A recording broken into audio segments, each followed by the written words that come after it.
Hi guys, Pastor Jomel here. I pray that this sermon will encourage you and deepen your faith.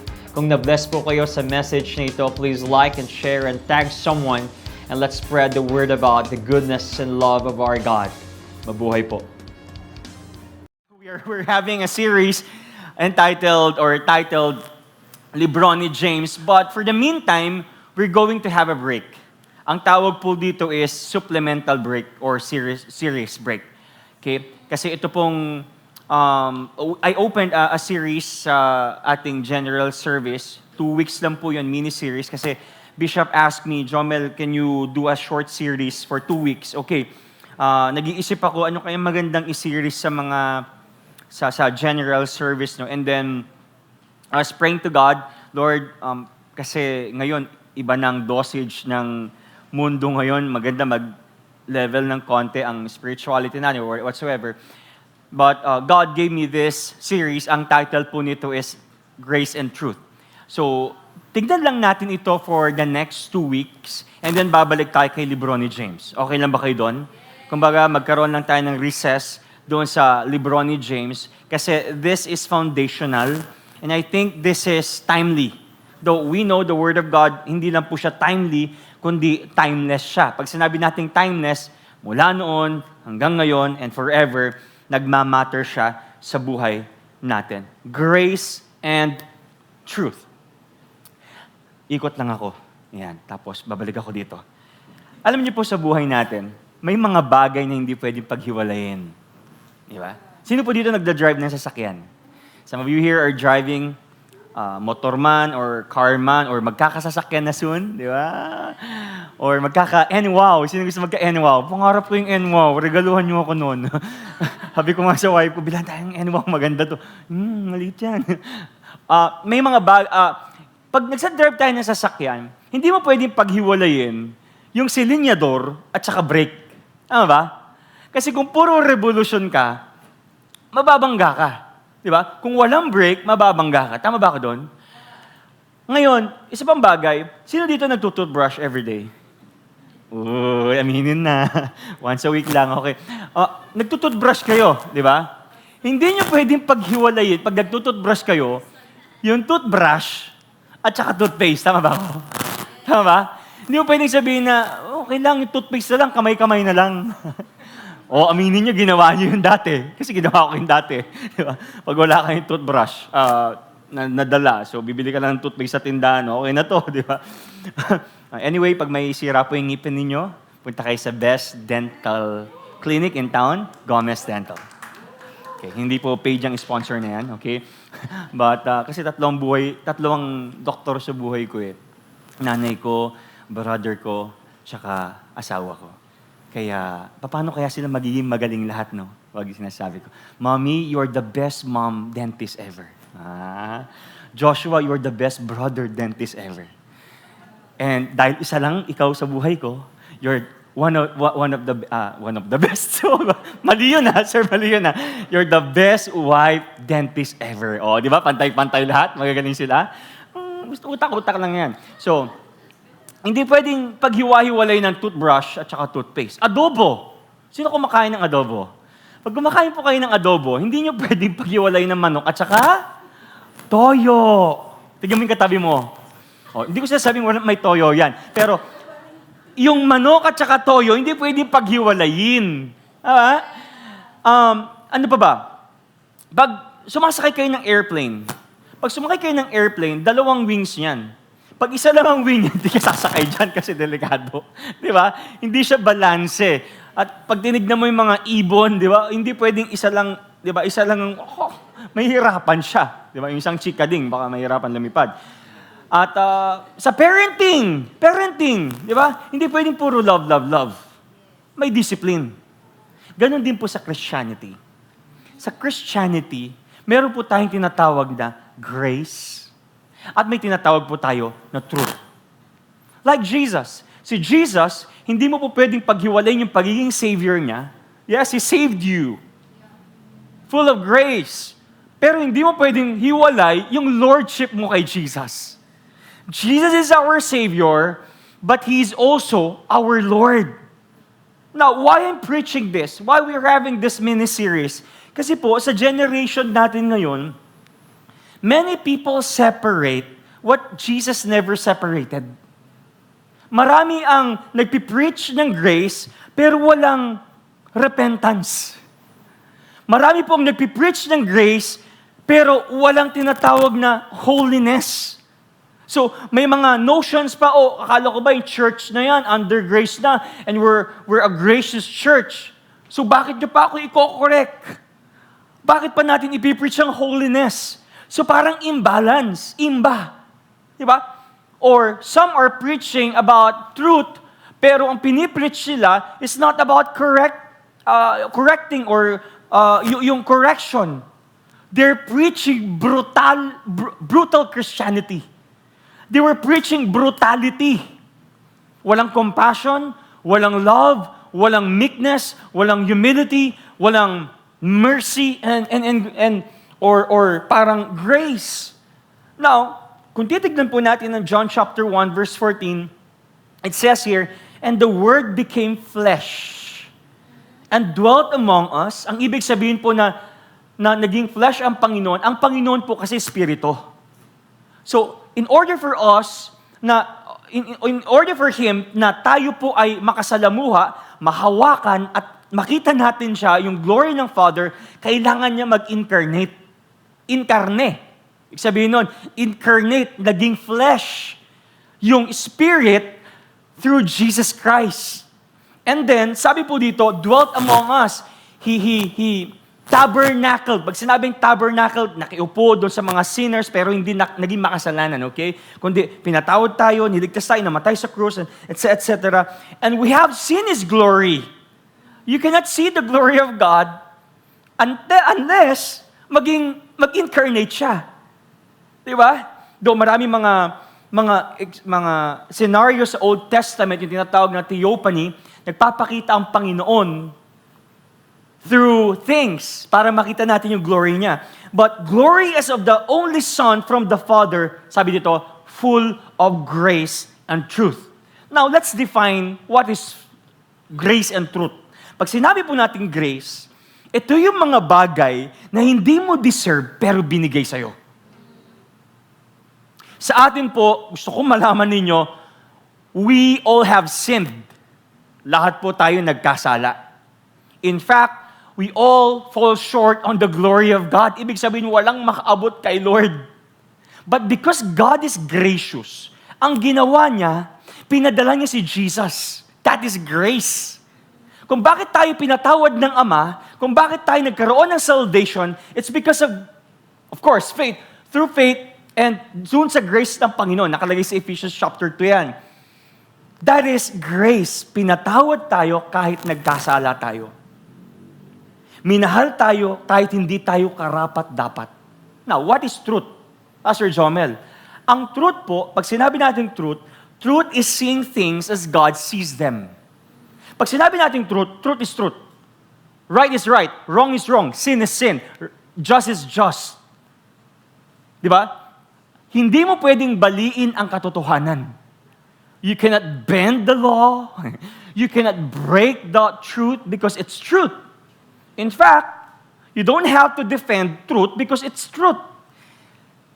Truth can defend itself because it's truth. Pag sinabi natin truth, totoo. Magkaiba ang fact at saka truth. Ang fact, evidence, nagbabago, pero ang truth, timeless. Ang fact ngayon is this. For example, ang fact ngayon is wala kang pera. Sino dito walang pera ngayon? That's fact. Pero ang truth, God provides. Amen? Yes. Ang fact ngayon is, hindi mo alam kung papasa ka sa board exam next month. But the truth is this, God gives wisdom. So magkaiba po yun.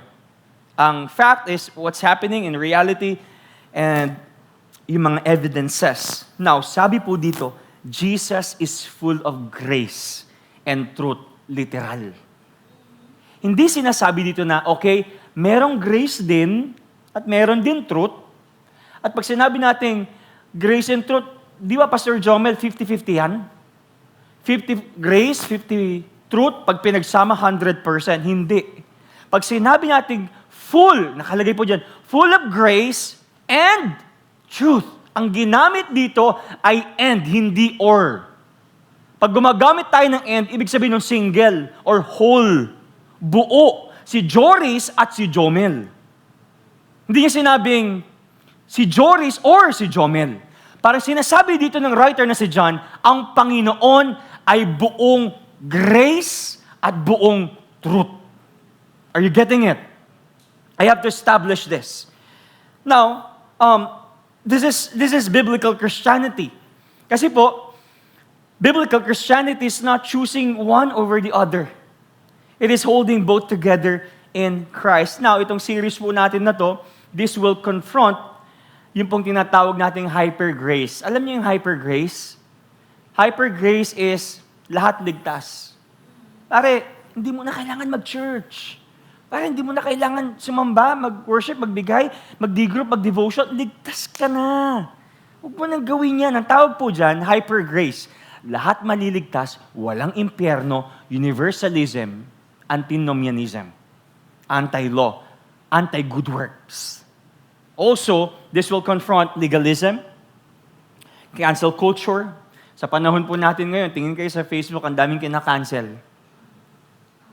If you are not going to preach this to church, baka soon tayo rin ang i-cancel.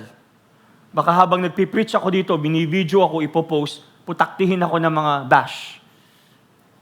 Compromise, harsh Christianity.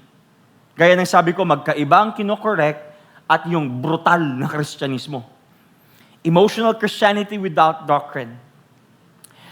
Pwede po tayo magsamba dito or kumanta dito, pero hindi talaga tayo seryoso or devoted.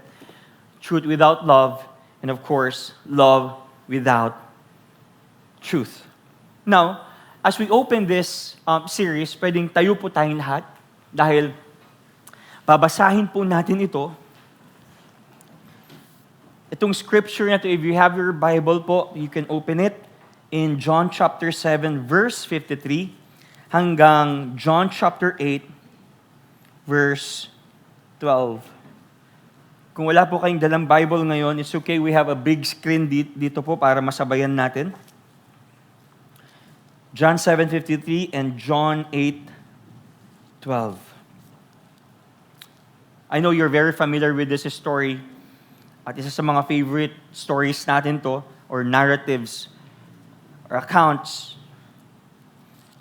Let me read this. Verse 53. They went each to his own house. But Jesus went to the Mount of Olives. Early in the morning, he came again to the temple. All the people came to him. And he sat down and taught them. The scribes and the Pharisees brought a woman who had been caught in adultery. And placing her in the midst, they said to him, "Teacher, this woman has been caught in the act of adultery. Now in the law, Moses commanded us to stone such women. So that what do you say?" This they said to test him. So they were testing Jesus. And that they might have some charge to bring against him, Jesus bent down and wrote with his finger on the ground. And as they continued to ask him, he stood up and said to them, "Let it who is without sin among you to be first throw a stone at her." And at once he bent down and wrote on the ground. But when they heard it, they went away one by one, beginning with the older ones, and Jesus was left with the woman standing before him. Verse 10, Jesus stood up and said to her, "Woman, where are they? Has no one condemned you?" She said, "No one, Lord." And Jesus said, "Neither do I condemn you. Go, and from now on sin no more." Verse 12, again, Jesus spoke to them, saying, "I am the light of the world. Whoever follows me will not walk in darkness, but will have the light of life." Bow your heads. Let's pray. Father, we thank you po for this series, this word. I know this word can change my heart, our hearts. Lord, after this message, we will be gracious enough and full of truth. Dahil po, yun po ang calling namin. Bless us, every young person who is here, Lord. In Jesus' name we pray. Amen and amen, amen. Be seated. Alam ko po, very familiar kayo dito sa storyang ito. Ito yung ginagamit natin na si Lord gracious siya at si Lord full of truth siya. This is our favorite and go-to accounts natin, no? Na pinupuntahan natin. Very familiar. But, of course, para mas maintindihan po natin, we have to check the immediate context. Sinabi po natin immediate context, ano yung previous na story?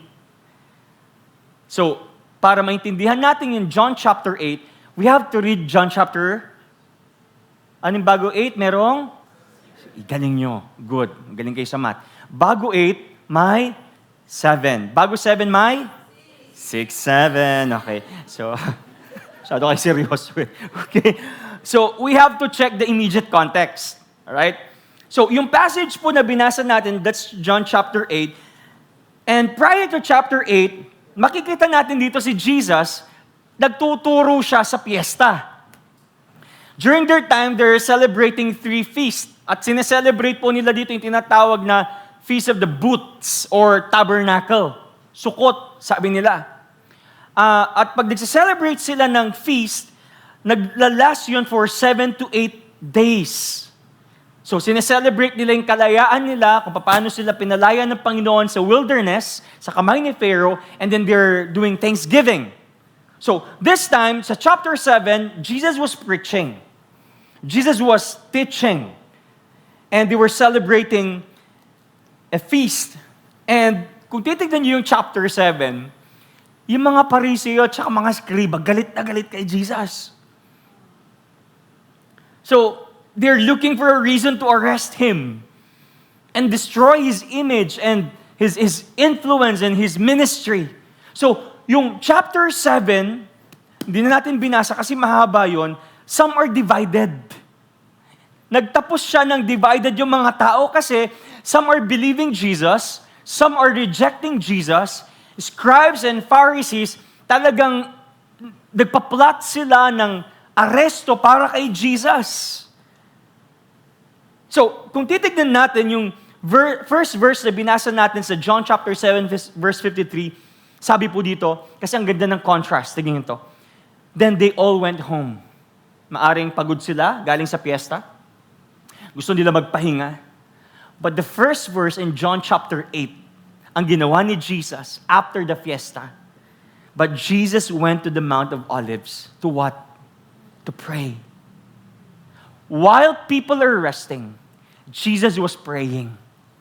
Because magkakaroon ng ministry. Sino dito, before kayo mag-minister, nagpe-pray kayo? We do our devotions, we do prayer meetings, at bago tayo lumabas ng bahay, bago tayo mag-minister sa trabaho natin, we pray. That's very important. And this time, everyone rested. But Jesus prayed. Kung titignan niyo po itong dalawang verses na to, the contrast is deeply symbolic. At hindi lang ho yun, sobrang significant or importante nitong contrast na to. Umuwi ang lahat, pero si Jesus na nalangin. The people went home, but Jesus went to pray. But look at this. Makita natin sa John chapter 7, yung mga religious leaders, they were preparing a trap for Jesus. Maybe yung iba nagpahinga, siguro sila, nagplot sila, ganito natin itatrap si Jesus and whatever. So ang kikita natin dito, yung mga Pariseo. Ang weird sa mga Pariseo, no? They know the law, by the way. Memorize nila ang batas ni Moses. But their hearts are far from God. Kaya nga, far is He. Di ba? Far is He. Yung mga Sadducees, alam nilang batas. Pero, sad sila. Sad you see. Pag nakita mo sila, lagi seryoso yan eh. Sad you see. Hindi sila masaya. Now, titignan natin dito, they were not seeking for truth. Pero naghahanap sila ng butas para mapahamak si Jesus. Number one, because Si Jesus threat sa kanilang authority. During that time, mas dumami ng followers ni Jesus sa Instagram. Aba, teka, parang iba na to Mas sikat na si Jesus Kasi Jesus is not just preaching, He is also performing miracles. Sila, alam lang nila yung batas, lungkot pa sila, seryoso sila, pero si Jesus, daming pinapagaling, talagang madami niyang share sa reels niya. Talagang, grabe si Jesus, tignan niyo.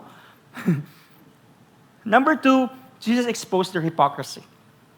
Kung babasahin niyo po yung mga earlier chapters, sinabihan, ang tindi ni Jesus, sinabihan ni Jesus, yung mga Pariseo, kayong mga ulupong, you brood of vipers.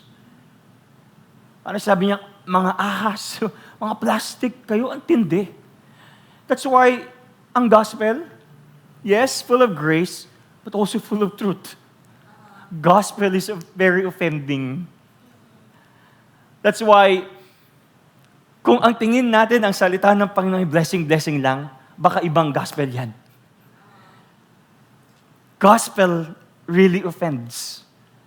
It corrects.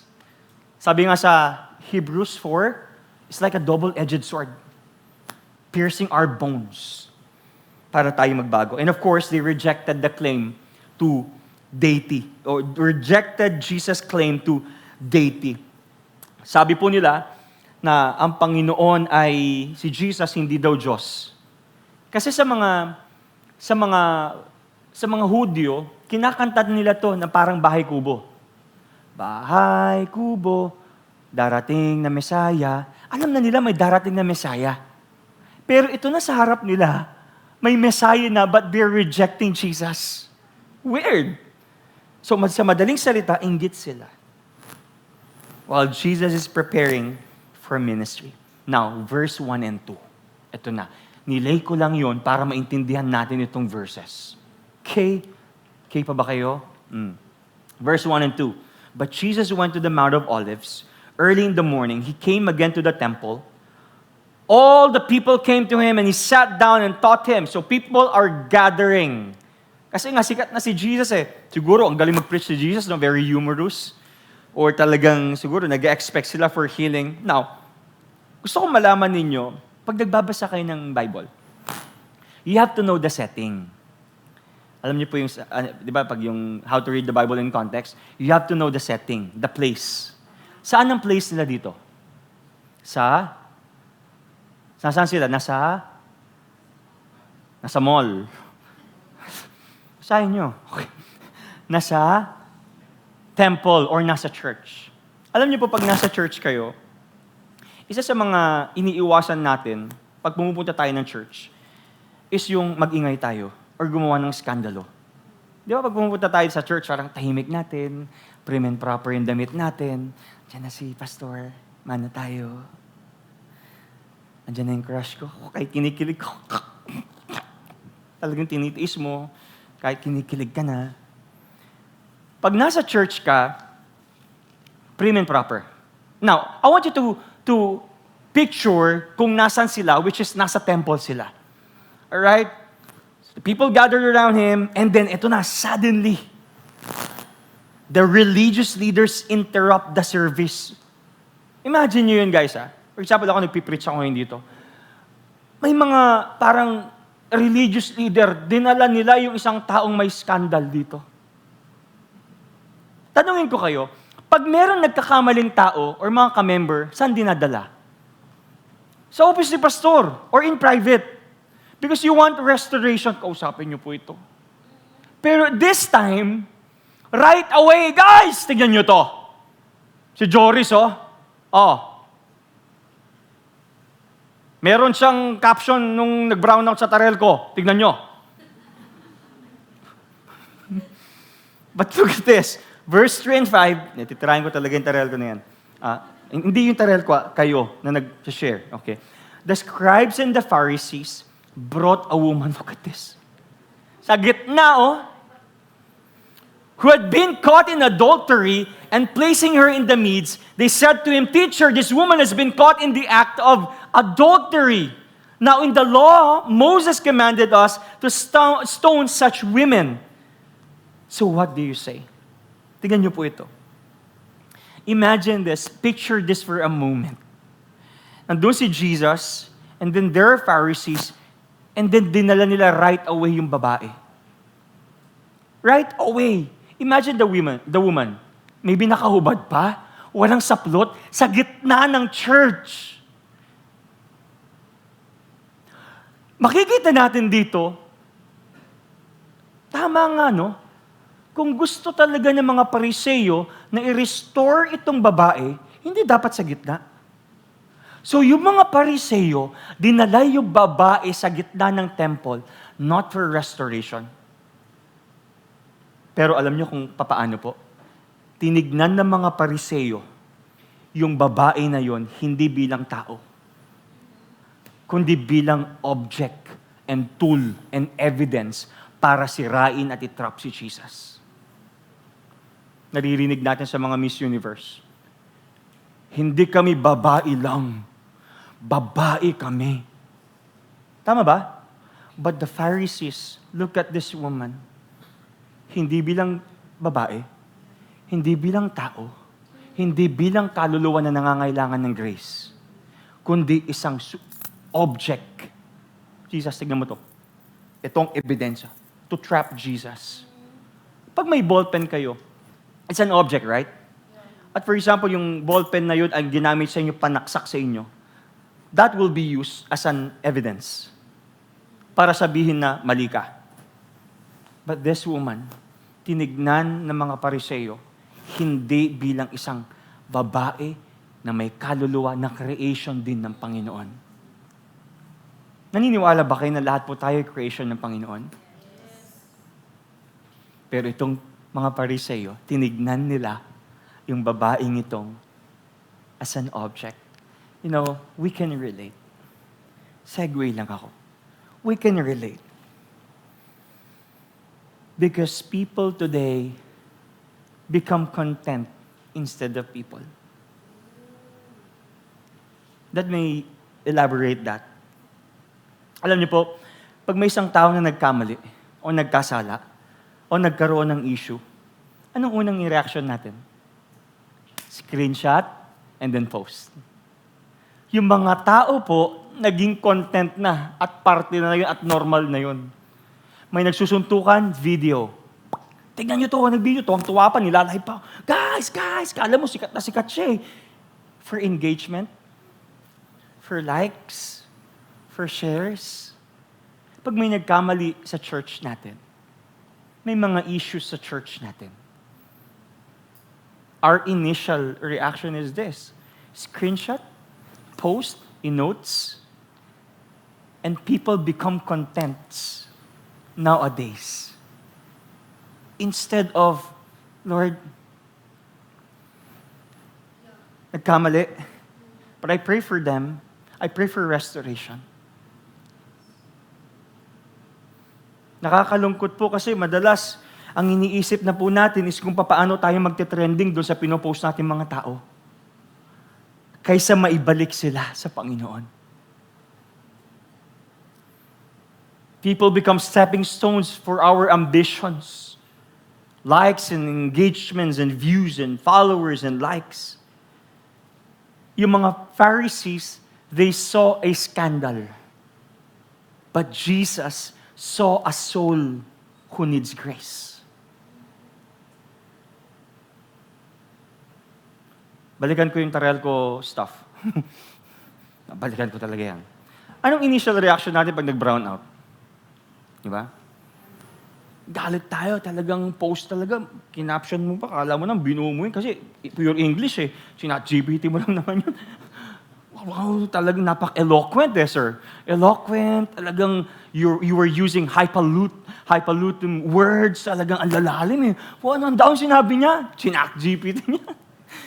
But, sabi ko sa mga matatanda kanina to, talagang tawa sila ng tawa. Pag sinishare niyo po yung Tarelco, minsan may mga mura-mura pa. Sana po, hindi naman ginagawa ng mga Kristiyano yun. I'm not saying na talaga namang mag-demand tayo na, guys, Tarelco or NGCP, kung ano man yan, di ba? Improve nyo naman po yung service nyo. But this time,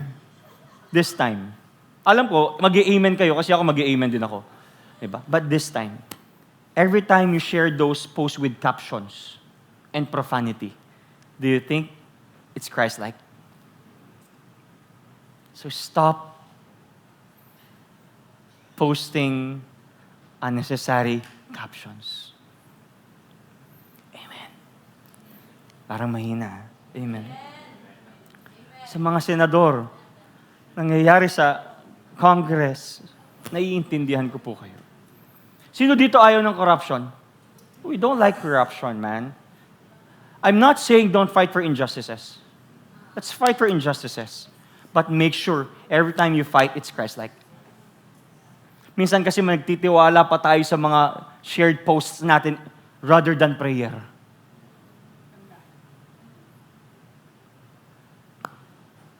But let's pray for our nation. Di ba? Nung nakaraan, may isang pastor, pinagpipray yung mga convicted na mga senador or mga pinagbibitangan. Bash sila eh. Di ba? Hindi ko maintindihan minsan ng mga Kristiyano. Sabi nila, ipag-pray ang nation. Ngayon, pinagpipray. Pinabash. Saan ba talaga? Saan ba tayo doon lugar, sir? Parang gusto ko nalang maging neutral. Bahala na kayo dyan. Pwede ba yun? Alam niyo po, may nabasa ako. Sabi ni John MacArthur, isang magaling na theologian, sabi niya, the world is advancing technologically. Galing eh. Ngayon, lumilipad na yung mga taxi ngayon. Taxi drone, alam niyo ba yun? Nung nasa Dubai kami, taxi drone, no? Galing. We're advancing technologically. Talaga yung mga cellphone natin, baka may mukha-mukha na rin yan. Di ba? O baka yung capsule, alam niyo sa Dragon Balls, pag inityan yung ganyan, magkaka-airplane na rin. We're advancing technologically. Man. Kay Bulma, di ba? Binibigay niya kay Kririn. Baka ganun na yan in the near future. We're advancing technologically. We're advancing educationally. But I want you to know this. Ang mundo ho, pasama ng pasama. Kaya do you love the Mother Earth? I love Mother Earth. Marami tayong mga environmentalists. But I want you to know this. Hindi mangyayari yung ina-advocate ng mga environmentalists dahil masisira talagang Earth. It's biblical. Hindi ko sinasabi huwag niyong alagaan, but don't get frustrated when it's being destroyed. But people today become content instead of people. Tingnan mo nga yung katabi mo. Tao ba yan or object? Pastor, mukhang tao lang. Hindi best creation ni Lord yan. Ang mahal ng pagkakabili ni Lord yan. She is brought at a price. We are bought at a price. Diyan pa kayo? Okay. Verse 5 and 6. Now in the law, sabi po dito, Moses commanded us to stone such women. To what? So what do you say? This they said to test him, that they might have some charge to bring against him. Now, ang tawag po dito, the trap. Tinatrap nila si Jesus, especially mga Pharisees, tinatrap nila si Jesus. Because this woman was caught in the act. Talagang caught in the act. Nangangalon or nag-commit ng adultery. Now, according to Moses, adultery deserved death. Sa kanilang kustumbre, kapag nahuli kang nag-cheat at may asawa ka, sa asawa ng kapitbahay mo, stoned to death ka. Now, I want you to criticize the text. Here's the thing. Okay? Pag nagbabasa kayo, criticize yung text. Basahin nyo nga, yan. Adultery. Pag adultery, di ba, dapat, alam nga naman yung babae, adultery niya yung sarili niya. I love you, I love you, I love you, I love you. Pag nag-commit ka ng adultery, may kasama, tama ba ako? Hindi mo pwedeng sabihin na, I love myself, adultery. No. Unless nasa New Testament ka at tinignan mo yung isang babae na malagkit at pinag-isipan mo siya ng masama. Tama ba? But this time, caught in the act. Ibig sabihin, huli kabalbon. Personal. Ang tanong, where is the man? Nasaan yung lalaki? Where is the man? Bakit yung babae ang nandito lang sa gitna at dinala ng mga Pariseyo at nasaan yung mga lalaki? Ay, nasaan yung lalaki? Nakalagay po sa Leviticus chapter 20 verse 10, if a man commits adultery with his neighbor's wife, anong nakalagay dyan? Both the man and the woman who have committed adultery must be put to death. Supporting verse, Deuteronomy chapter 22 verse 22, if a man is discovered committing adultery, both he and the woman must die. But the question is, where is the man? Nasaan yung lalaki? You know, it's a trap. They were just trapping Jesus or hinahanapan nila ng butas si Jesus. Kasi pag sinabi ni Jesus, okay guys, nag-commit ito ng adultery, nakalagay sa batas ni Moses ito, stone her. Delikado si Jesus. Why? Because Jewish, during their time, wala silang karapatan mag-execute ng kahit sino under Roman rule. At pag sinabi ni Jesus na stone her, sasabihin nila, oh, akala ko ba, yung Jesus ninyo full of grace? Where's the love? Where's the grace? Where's mercy? At pag sinabi naman ni Jesus, release her. Huwag niyo na siyang parusahan. Huwag niyo na siyang pagalitan. Hayaan niyo na lang. Let go. Let go and let God. Pwedeng sabihin ng mga tao or ng Pharisees, they can accuse Jesus of rejecting Moses' law. This man is violating the law of Moses. Ngayon, tingnan niyo po to. Akala ng mga Pariseyo, wala nang lusot si Jesus. Pero ang ganda ng ginawa ni Jesus. Sobrang intellectual, sobrang ganda ng response ni Jesus. Verse 6 and 7, this they said to test him, that they might have some charge to bring against him. So ang ginawa ni Jesus, Jesus bent down and wrote with his finger on the ground. So, lumuhod si Jesus. May sinulat siya, hindi nakalagay dito sa text kung ano yung sinulat niya. But this one echoes and resembles yung ginawa ng Panginoon sa Exodus chapter 31 na sinulat niya yung batas sa tablet na binigay kay Moses through his finger. Na parang sinasabi ng Panginoon na si Jesus, He Himself was the author of the law. So ang emphasis dito hindi yung sa sinusulat ni Jesus. Tingnan niyo to, ang emphasis dito is in verse 7, and they continued to ask him, he stood up and said to them, let him who is without sin among you be the first to throw a stone at her. Gusto ko po kayong tanungin, sino po dito ang walang kasalanan? Tahimik. Sabi nung iba, ay, sino po dito ang walang kasalanan?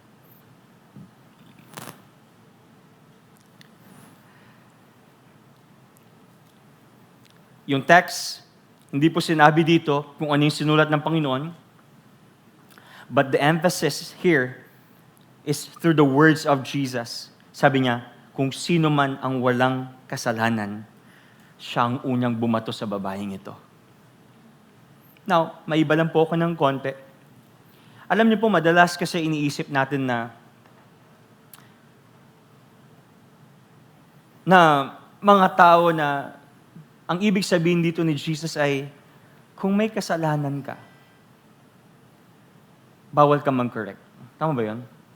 Kaya minsan hindi na tayo nagko-correct. Bakit mo naman ako kino-correct? Sino ka ba? Bakit? Ikaw wala kang kasalanan? That's the question eh. At pino-point out natin, pero hindi po yun ang punto dito. Look at this. Paano in-expose ni Jesus ang kasalanan ng mga Pharisees? Paano in-expose ni Jesus ang kasalanan ng Pharisees? Paano sila naging self-righteous? Paano sila naging hipokrito? Paano in-expose ni Jesus? Look at this. In-expose ni Jesus yung kanilang hypocrisy. Kasi sabi nila, "Hey, Master, hey, Jesus, this woman deserves judgment and death." Siguro sa isip-isip ni Jesus talaga ba? In-expose ni Jesus yung kanilang hypocrisy kasi hindi nila in-apply yung parehong standard sa sarili nila. Why? Nasaan yung lalaki? Where is the man? Sabi nila, kailangan namin ng justice. Kailangan maparusahan itong babaeng ito. The question is, where is the man? So, ibig sabihin, hindi nila pinaglalaban ng justice. They're just using this woman to trap Jesus. Kasi kung talagang nakikipaglaban sila sa injustices or sa kasalanan nitong babaeng ito, dapat dalawang nandoon. Kung seryoso sila sa justice, dapat nandun yung lalaki. Sa aking palagay, kung bakit hindi nila sinama yung lalaki, baka ka-churchmate nila yon. Kaparisis nila yon. Posible. Kasi babalandra sa kanila yon. Oh, ba't mo dinadala dito yan? Kayo rin naman, Pariseo ah. Pero in-expose ni Jesus yung kanilang self-righteousness by not applying the law. They know the law of Moses. Alagad sila ng batas ni Moses eh. But where is the man? And we can relate. We can relate. Sino po dito galit na galit sa corruption? Sino pong galit na galit sa corruption ngayon? Talagang pag nakikita mo sa social media, bash ka ng, dapat nang ipakulong yung mga yan. Dapat nang mapunta sa impyerno yung mga demonyong yan. Talagang, grabe, tindi ng mga bash natin. We don't like corruption. We're fighting for injustices. Laban na to kung laban. I'm willing to die. Wow, di mo pa nga inaayos yung hinigaan mo tapos willing to die, ha? Ha? Okay, ha? Paglaban natin at baguhin natin ang bansang Pilipinas talaga ba? Di mo pa hinugasan yung mangkok mo na pinagsabawan mo lang. And you're going to change the world. Oh, wow. Great. Yes. Good job. But here's the thing. We don't like corruption. Sinisisi natin ng gobyerno. Pero gusto ko yung tanungin, ilan dito ang minsan nang nangupit or nangungupit sa mga magulang nila? Binigyan ka ng pang-tuition, may sukling 300, hindi mo binalik intentionally. And then you're saying, galit ka sa corruption. Sino po dito nagwo-work na? Grabe, kurakot yung mga gobyernong yan. Pero, kinakaltas mo yung tax mo. Huwag mong ipakita lahat. Huwag mong ipakita lahat para hindi tayo magbabayad lahat. Do you think that's not corruption, sir? It is. Anong tawag doon? That's hypocrisy.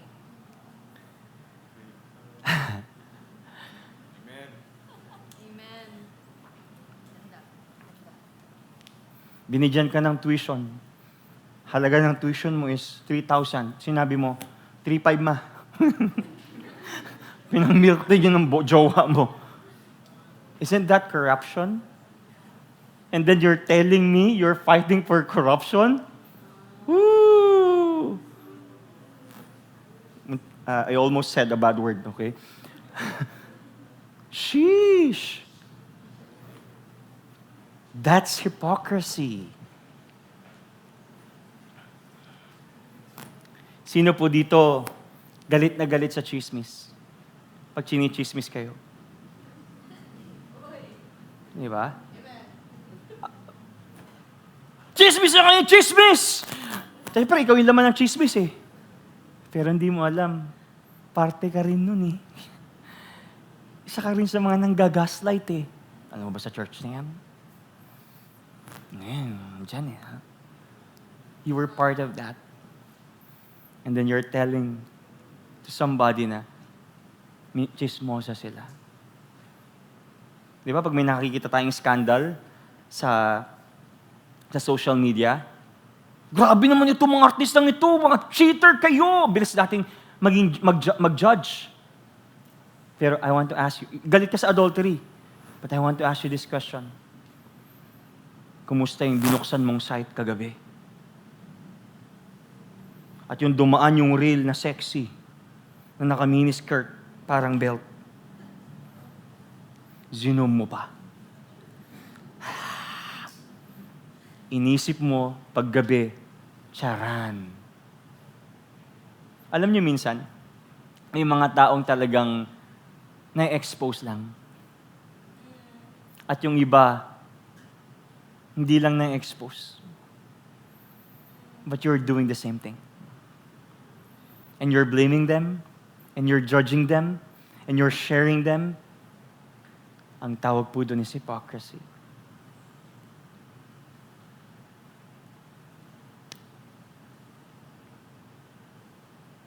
We're bashing Tarelco. Improve nyo naman yung serbisyo nyo. Pero hindi mo masunod yung nanay mo. Anak, improve mo naman yung paghuhugas mo. That's hard. Truth be told. Improve nyo naman yung ano nyo. Kuryente ninyo. Hindi yung pinag-ihiyan mo, hindi mo lang ma-flash. Umaalingasaw na sa CR ninyo. Umuuod-uod na yung mga doon sa bowl ninyo. And then you're telling me you want to change Tarelco? Man, fix yourself first. Don't me.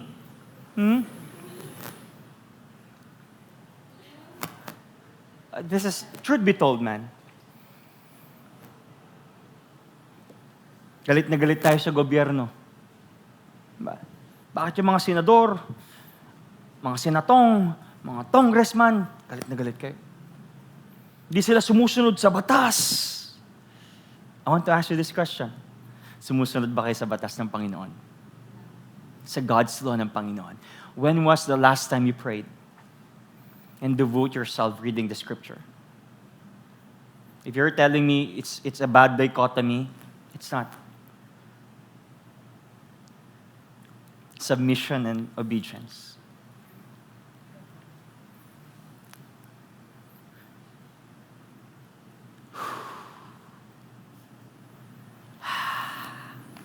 Okay ba, Denise? Tapikin mo yung katabi mo. Repent.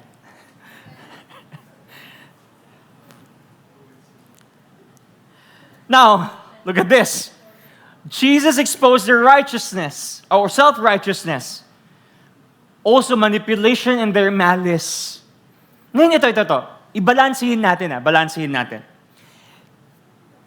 Kasi may mga parts sa atin na, teka, sino ka ba para mag-judge sa akin?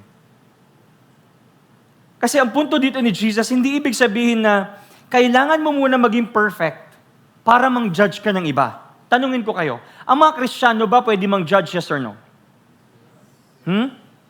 Yes or no? Yes and no. The answer to that question. You can judge other people, especially tayo mga kapwa Kristiyano, rightly. Okay, balansihin natin ito. Kasi marami pong nagsasabi na, sino ka ba para i-judge ako? Bakit ikaw wala kang kasalanan? Sino ka ba? John 7:24, do not judge by appearances, but judge with right judgment. Pwede mag-judge, yes or no? Yes. Hindi po sinabi ni Jesus dito na, do not judge.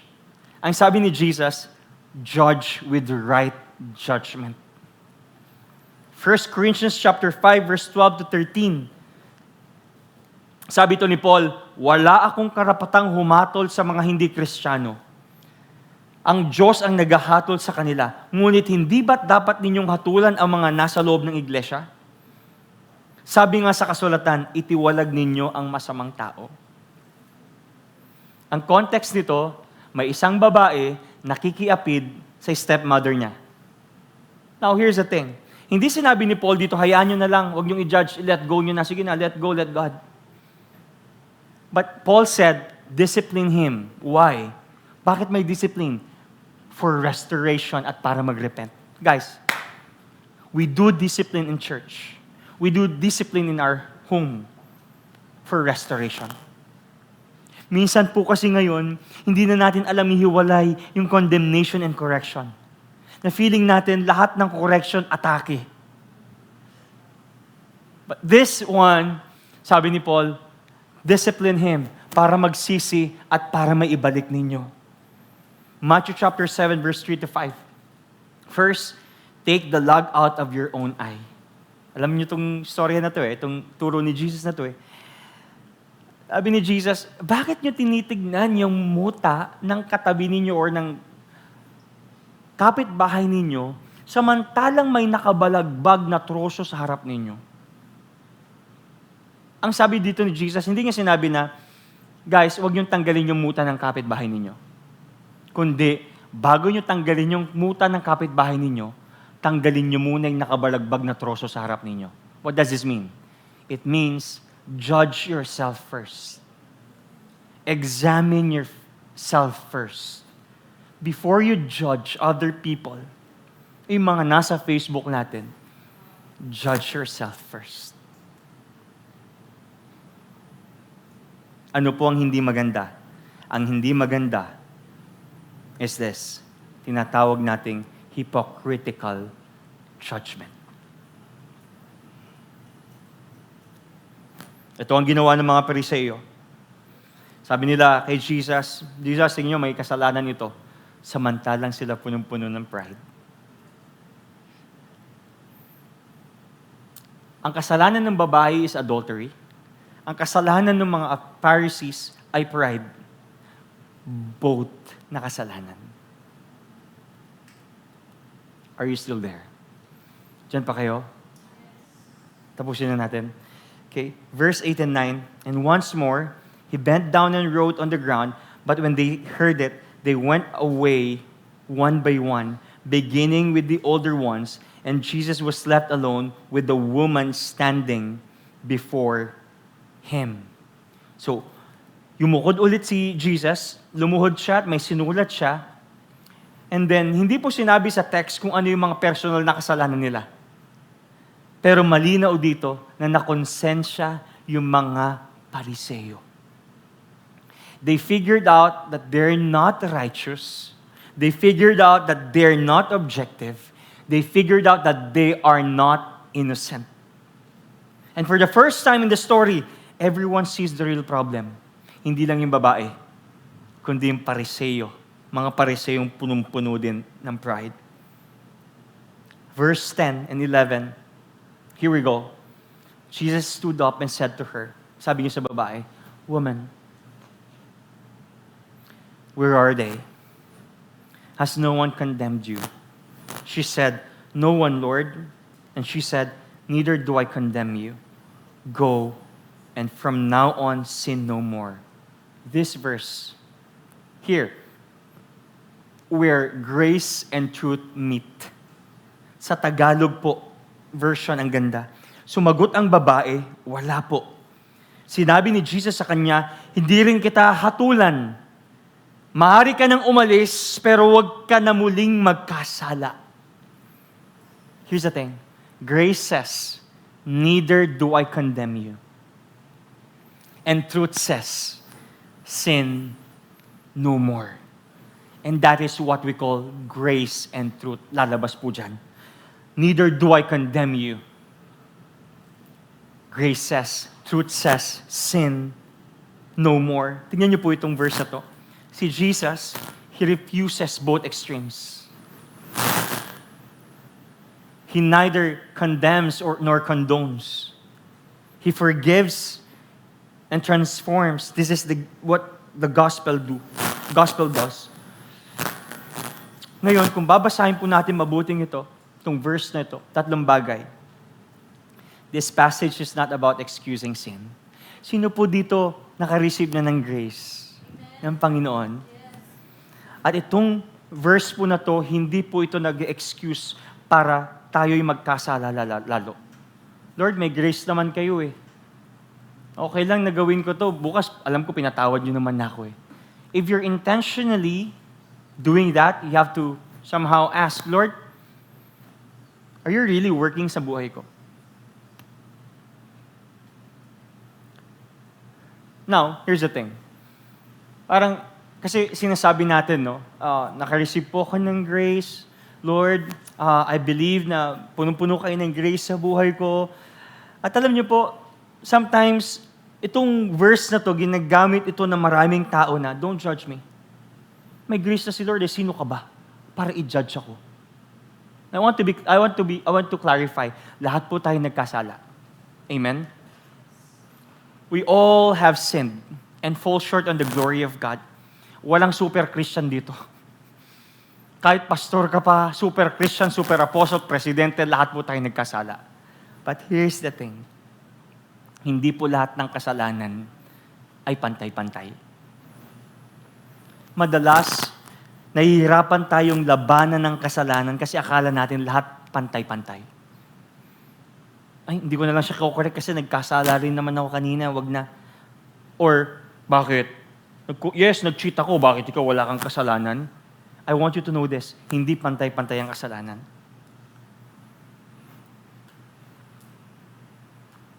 Anong mas mabigat na parusa?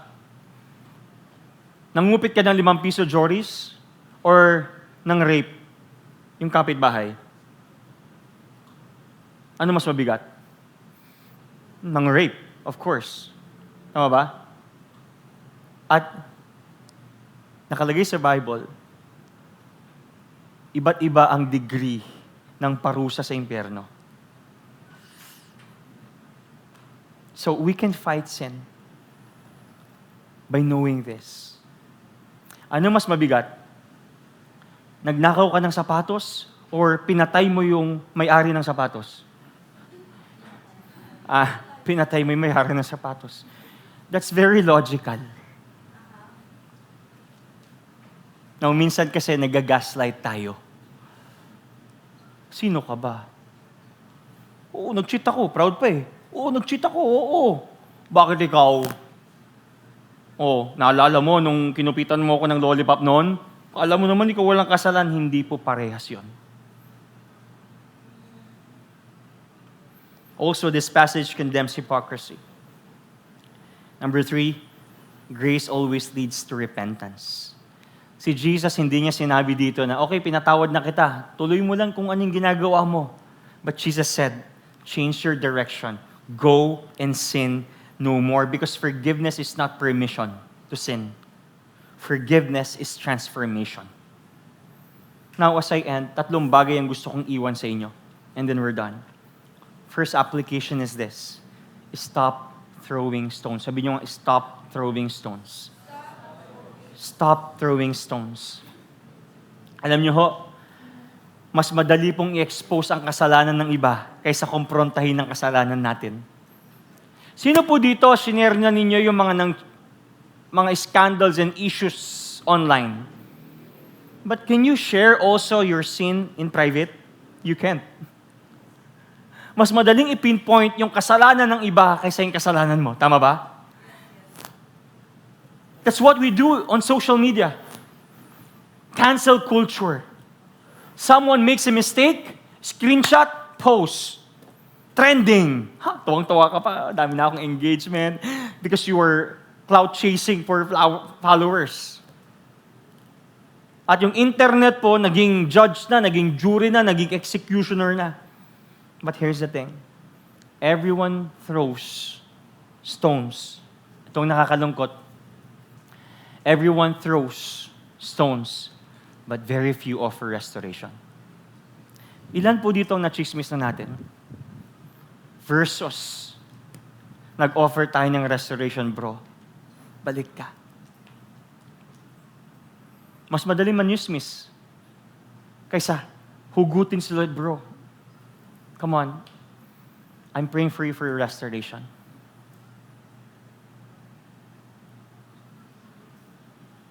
Alam niyo po, laging pinakwento sa yung mga youth sa mentoring namin. Parang nagyayabang ako eh. Sabi ko, guys, alam niyo ba, Siguro kung may isang taong pinakamatinding marami natanggap na grace dito sa church na to, ako yun. Ako yung pinaka nakakayang bumalik dito sa church na to kasi ako ng pastor, tapos anong pinaggagawa ko, etc. Alam niyo po ba kung gaano kahirap bumalik sa church? Parang pag nagkasala ka tapos babalik ka. Hirap bumalik sa church. So please, take care and be careful of our eyes na pag bumabalik sila. Nandito yan. Nanira ng church yan. Ba't nandito yan? Be careful of our eyes. Kapag nakita po natin sila, lapitan natin sila, kamayan natin sila. Yes, you were hurt. Pero bumabalik na nga eh. Of course, pag gustong bumalik sa ministry, may process. Hindi natin tinatanggal yung discipline and process. Para magkaroon ng restoration, maganda, madil yun. Pero kapag ang isang tao ay bumabalik, huwag naman natin tignan ng masama. Oh, ba't nandito yan? Yun yung nanira sa akin ah. Alam niyo ba kung gaano kahirap bumalik sa church? Na feeling ninyo pinag-uusapan kayo. Why I'm telling this? Kasi naranasan ko to eh. 17 years old, guys. 18 years old, yun yung time na joke. Parang ayaw bumalik sa church. Bakit? Kasi feeling ko chinichismis ako ng church. Kasi nga, 17, nakabuntis ako. 18, batang ama ako. And parang wala akong ulong nandito sa church. Amen, amen. And then uwi ako agad. Hindi naman sa ayaw ko mag-serve. But because I was so shy to face this church, mali yung ginawa ko. That's why guys, kapag may mga taong bumabalik sa church, kung hindi mo pa kayang magpatawad, unti-unti, pray for it. Gradually. Number 2, second chances require repentance. Sino po dito naka-receive ng maraming grace? So, konti lang. Perfect kayo. Sige. Second chances require repentance. Alam niyo po, sinabi ng Panginoon dito, sige, rescue her, okay na yan, palayain niyo na siya, huwag niyo siyang stone, but Jesus said, ibahin mo yung course ng buhay mo. Sabi niya, go and sin no more.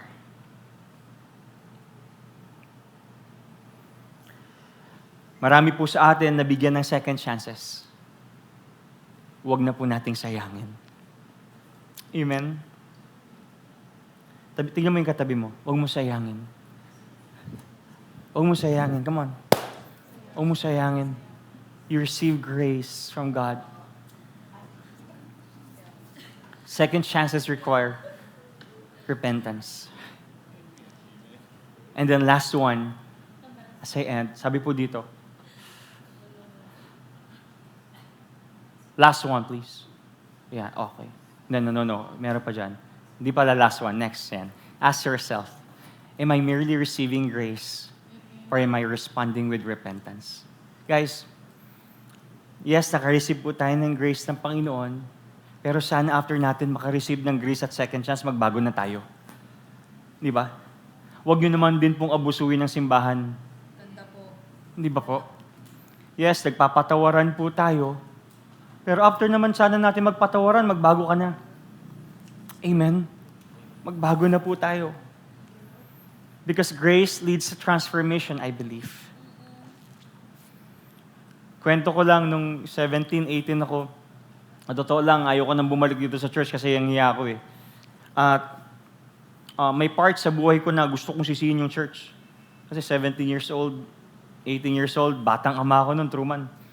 So parang I want to somehow partly, gusto kong i-blame yung church. Kasi wala man lang nang tumapik sa likod ko at nag-chat sa akin, Jomel, kumusta ka na? We heard the story. I never heard that. Gusto ko magalit sa church. Di ba dapat ang church nangongomfort? Di ba ang church dapat they take care about the people? But instead, naririnig ko na chinichismis pa nila. I can name names. But I just realized this. Mga kapatid, kasalanan ko yun eh. I have to humble myself. I have to admit it. I have to recognize it and start repenting. I read this philosophy, sir. Ang tawag po dito is existential philosophy. You have the freedom to choose your choices. But you have also to know that you have to take responsibility with your choices and your freedom. Kapag ginawa mo itong bagay na to, okay, make sure, take responsible to that. I did not blame the church. I did not blame my family. I did not blame someone. But praise be to God, they're gracious enough.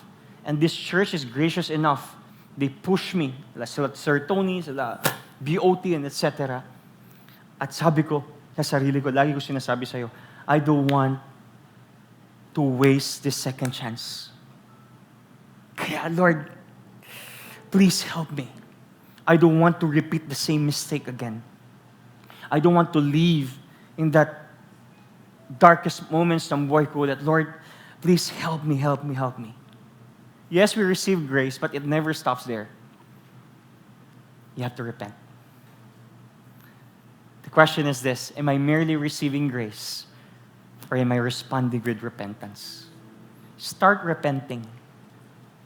Change your thoughts, change your lives' direction. Next one, please.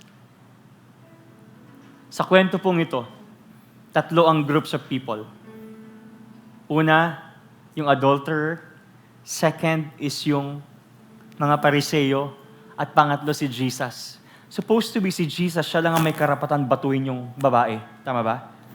But ironically, the only person qualified to throw a stone is the only one who doesn't. That is how Jesus did sa buhay natin. Si Jesus, pwede naman niya tayo agad-agad idiretso sa impyerno eh. But He gave us chance. Instead of throwing stones right away, He gave us chance. Neither do I condemn you. Go and sin no more. And I figured out how Jesus loved us. Ganito po tayong minahal ni Jesus. Sabi dito, Jesus loves sinners too much to leave them condemned. And He loves them too much to leave them unchanged. Ang ibig sabihin yan, si Jesus, dahil sa sobrang pagmamahal niya sa atin, hindi niya tayo kayang iwan na parang hopeless, na parang inaatake ng mga tao around us. But also, dahil sa sobrang pagmamahal ni Jesus sa atin, hindi niya rin tayo kayang iwan na hindi nagbabago. I'm here to give you grace, but I'm also here to change you, not just your situation. That's why I want to invite you everyone to please rise. And then, we're done.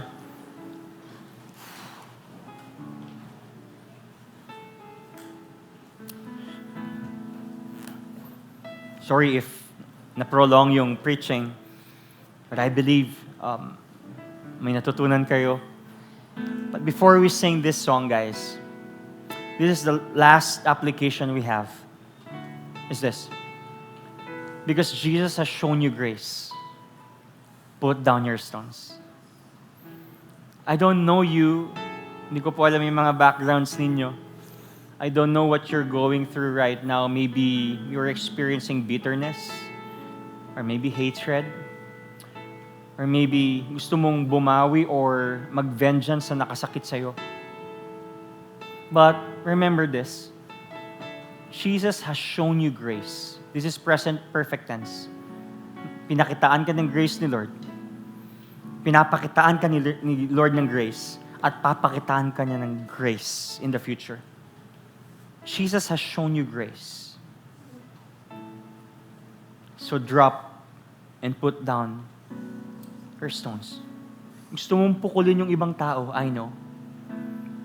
You're hurt. You have hatred. I don't know. I'm not invalidating your feelings. I'm not saying that traumas are not real. They're real. Abuse is real. Being mistreated is real. Can you just close your eyes? And I want you to talk with God right now. Let's deal this. Lord, I'm hurt. But isipin niyo po kung paano kayo niligtas at pinatawad ng Panginoon. Yung pinakamaduming bagay, kasalanan na ginawa mo sa buhay mo, pinatawad ni Lord yan. Why not copy that? Why not imitate that? And put down your stones. Instead of throwing stones to the person who hurt and wronged you, put down all your stones. Forgiveness is not denying the pain. Forgiveness is not denying the sin committed. Forgiveness is appealing to the higher court and entrusting our case to the higher judge. And that is God.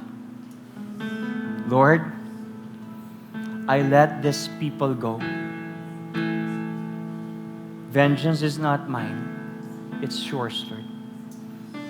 But right now, why not just put down